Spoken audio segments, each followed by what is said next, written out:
Hi, my name is Martin Bailey. I'm CTO for a company called Global Graphics. We make technologies for processing page description languages like PDF.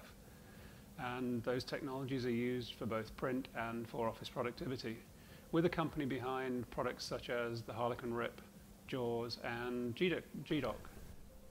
As a company, Global Graphics has supported standards for many years, and I'm personally currently the UK principal expert, a wonderful phrase, to ISO committees working on both PDF and PDFA.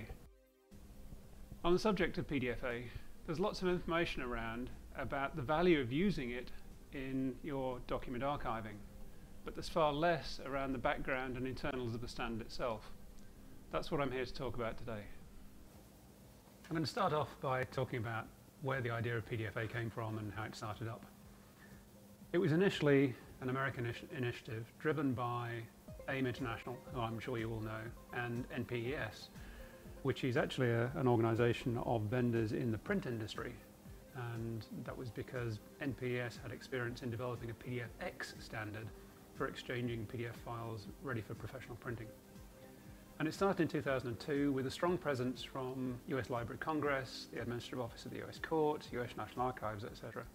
And that really gives you an idea of where the ideas were coming from and what the goals were in order to support those organisations. In 2003, it was transformed into a working group within the International Standards Organisation. And if you can stand more letters and numbers, I apologise for the alphabet soup. It's being worked on in Technical Committee 171, which obviously manages document management applications. You've got that up on screen. Subcommittee 2 and Working Group 5. Most ISO projects are organised in that kind of way. AIM is still involved, they still provide secretariat services. In fact, NPS is still involved. There is a liaison between this working group and others working on PDFX still. And the UK input is through the British Standards Institute, who have a mirror committee to Working Group 5. And those specifically occasionally meet in the UK, talk through issues that might be relevant to anything going on in TC 171 Subcommittee 2, and also sends delegates to face-to-face ISO committee meetings. Coming to the PDFA standard itself, it was published as International Standard 19005 Part 1 in 2005, and that's why there's a colon 2005 on the end of the name. And it's available from ISO's own website. Just go to the standards store in there if you want to buy a copy. But if you are using or reading a copy of the standard itself rather than relying on third-party documentation and recommendations, make sure you get hold of the Technical Corrigenda that was published in 2007. Technical Corrigenda in ISO terminology are essentially errata documents. In this case, the editing software we were using rather helpfully changed the capitalization of some of the terms that we had in the document, and unfortunately that meant that they didn't follow the other standards such as XMP that we were meant to be referring to. And there were a couple of other human errors in there as well. This document defines PDF A1. We knew right from the beginning that we'd have to do more than one part as we go through time, and I'll come back to that idea later. Thought I'd put in a quick reminder of exactly what PDF A1 is and what it's aimed to do. I've included a quote here from the Library of Congress, and I think it's probably the best short-form definition of PDFA1 that I've seen anywhere. It's a constrained form of Adobe PDF version 1.4 intended to be suitable for long-term preservation of page-orientated documents for which PDF is already being used in practice. And there's several aspects to that. I'll come back to the PDF version 1.4 in a minute, but just concentrate on the primary goal is long-term preservation. It's clear this is an archiving standard of page-orientated documents. That means it's intended to be able to record things that you could print on a piece of paper. It doesn't do video, it doesn't do sound, etc. For which PDF is already being used in practice. Essentially that's saying if there's a good reason to use something other than PDF, for instance because a word processing program includes a history of what the author has done to create the document in terms of additions and removals and moving text around, then that may be a better thing to use than PDFA. But if all you're after is the visual appearance of the page and the semantics of the text as viewed, then PDF is better, and therefore PDFA is better.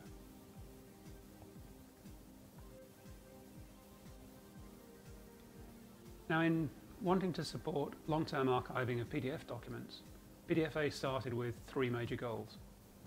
The first is that a document should look the same on every device, whether it's on screen, whether it's on printer, whether it's on whatever device you're going to be looking at it on in 30 years' time, because this is long-term archiving. I have no idea what people are going to be using to read documents 30 years from now. But the goal of PDFA is to ensure that those devices 30 years from now will be able to show the document in exactly the same way as your current printer or your current screen.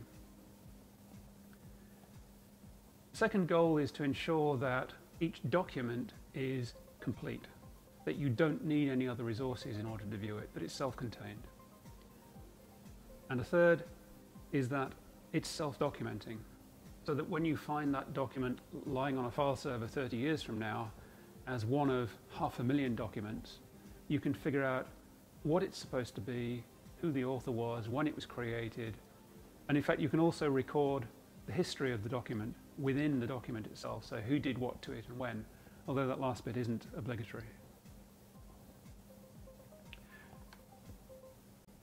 And in support of those goals, there are a number of constraints in the PDFA standard. The first is that it's based on PDF 1.4, and that's very important because PDF 1.4 is now actually quite old. We're now on PDF 1.7, PDF 2 is expected to be published next year. And the requirement that a specific version of PDF be used, or rather that the files be read as if they were created under that version of PDF, means that the publication of later versions of PDF don't change PDFA at all. It's the same now as it was when it was published, and those files will be read the same in, as I say, 30 years' time. A second part of this is it's important to note that a PDFA file is a fully valid PDF file. There's nothing in there that stops the file being not PDF. It's just that there are things that you can do in PDF that aren't allowed inside PDFA, and that's essentially what these constraints, the further constraints list. I mentioned before there's no audio and video content allowed in the file, and that's largely for practical reasons around avoiding difficulty with references to external files that may not be there in 30 years' time, or you may not be able to find them, so it's the self-contained aspect. And it also simplified development of the standard because many of the people early on were expert in handling page-based documents, not necessarily expert in handling other kinds of information. And we wanted to be sure that we had a good, solid first version of the PDFA standard in the field. We've also excluded the use of JavaScript and anything else that can change the appearance of the page. JavaScript is used for things like fill-in forms, where typing in a number in one area would change the number at the total at the bottom of the column of numbers, which means that it's much harder to accidentally change the appearance of the file. And in order to support the ability to be sure that you are reading exactly the right text, that it has the right meanings, that it has all the right characters in place, all of the fonts and the encodings for those fonts must be embedded. The encoding is a kind of lookup from the number that's recorded in the file to the character that should appear. So in most Western fonts, most Western encodings, 65 is going to be an A, for instance, and that kind of thing. It also requires that all the fonts you use, you must have the legal rights to embed for universal unlimited rendering, so that even if you've got a license to use that font today, you want to be sure that someone reading the file 30 years from now also has a license to use that font.